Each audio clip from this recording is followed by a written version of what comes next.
Welcome back, students. In our previous video, we have studied about functions of the leaf. Now, in this video, we will study about the modification of the leaf. Children, there are several ways the leaves are modified to perform special function. First, to provide support, as we have seen in some plants that the leaves are modified into cylinder, very coiled structure known as tendrils, and then these tendrils help the plant for the support. Second, for defense. In many plants, the leaves or the parts of the leaves are modified into spine, and they not only protect the plant from being eaten by animals, but also they perform many functions. Third, to store food and water. Sometimes the leaves are modified in such a way that they store food and water in them for the growth of the plant.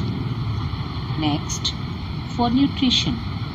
Sometimes we have seen that the plants that grow in places where the soil does not have enough nitrogenous compound feed on insects to make up the lack of nitrogen.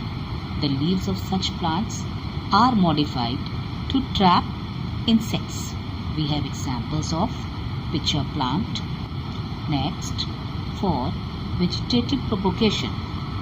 In some plants such as Bryophyllum and Begonia, the leaves produce buds that grow into a new plant.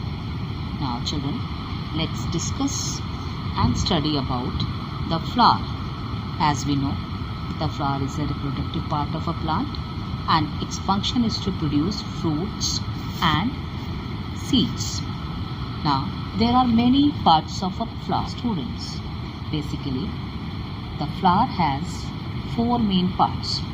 The four parts grows in circle or whorl on a swollen base called the thalamus. First, the calyx.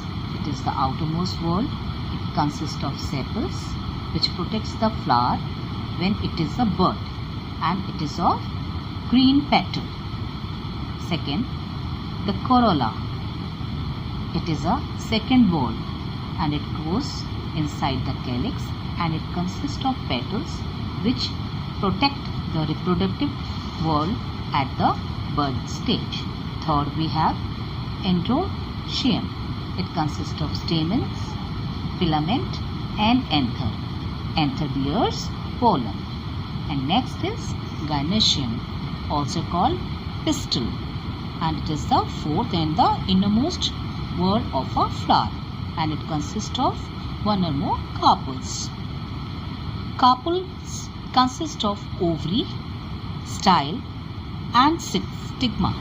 But remember children, all the flowers do not have all the four whorls. I said most of the flowers has four parts, but not all. Flowers with either the androecium or the gynoeciums, they are called unisexual flower. For example, papaya and gourd. Those which have both are called bisexual flowers. For example, rose and sunflower. Now comes inflorescence. Some flowers which are generally small grows in a small color cluster that is arranged on a stem in a specific pattern. The flower cluster and its arrangement on plant are called inflorescence, and each flower is the inflorescence is called a floret, as we can see in the example of sunflower. Plants such as banana, wheat, mustard, they are also examples of inflorescence. Now comes the explanation of pollination. Children, we very well know pollination means transfer of pollen grains from the anther to the stigma. Seed cannot form without pollination. it is very much clear. Pollination is of two types. What are they? Self-pollination and cross-pollination. What is self-pollination? Self-pollination is that pollination when the pollen is transferred from the anther to the stigma of the same flower or the another flower of the same plant. Okay. And cross-pollination is that pollination when the pollen is transferred from the anther of the flower of one plant to the stigma of the flower of the another plant. Okay, it is called cross-pollination. Now, pollen is transferred by various agents such as winds, water and insect.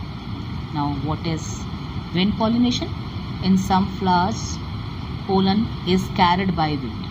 Flowers that are pollinated by the wind produce a lot of light pollens. For examples, we have maize, wheat and rice. The pollens are very light. They can be easily carried away by the wind. Now comes water pollination. In this kind of pollination, it occurs in aquatic plants such as hydrilla. Either the male flower gets detached from the plant and floats on the water surface, or it releases pollen onto the water. Okay. Now comes insects pollinations. Through insects also pollination happens. Like insects when they sit on the flowers to collect nectars, and pollen plays an important major role in pollinations.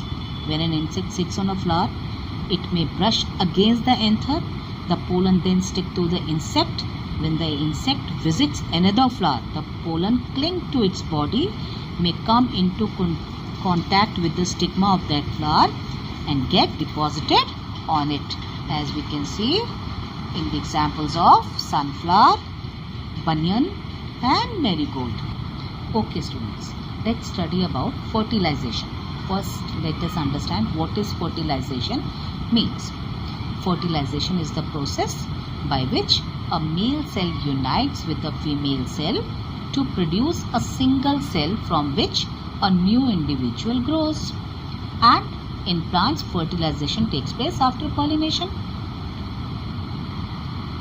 In flower, a pollen grain contains two male cells and the ovule contains a female cell or the egg. After the egg cell is fertilized, the ovary develops into a fruit and the ovule into a seed. Always remember, ovary is a female reproductive organ and ovule is a male reproductive organ. For better understanding, you must see the figure given. Now let's study about the fruits. The main function of the fruit, as we know, it is to protect the seed until they ripen and to attract fruit eating animals. The animals eat the fruit and throw away the seed or pass them out with the stool. This we know very well. This helps to disperse or scatter seeds. If seeds did not scatter, they would fall right under the parent plant. This is clear.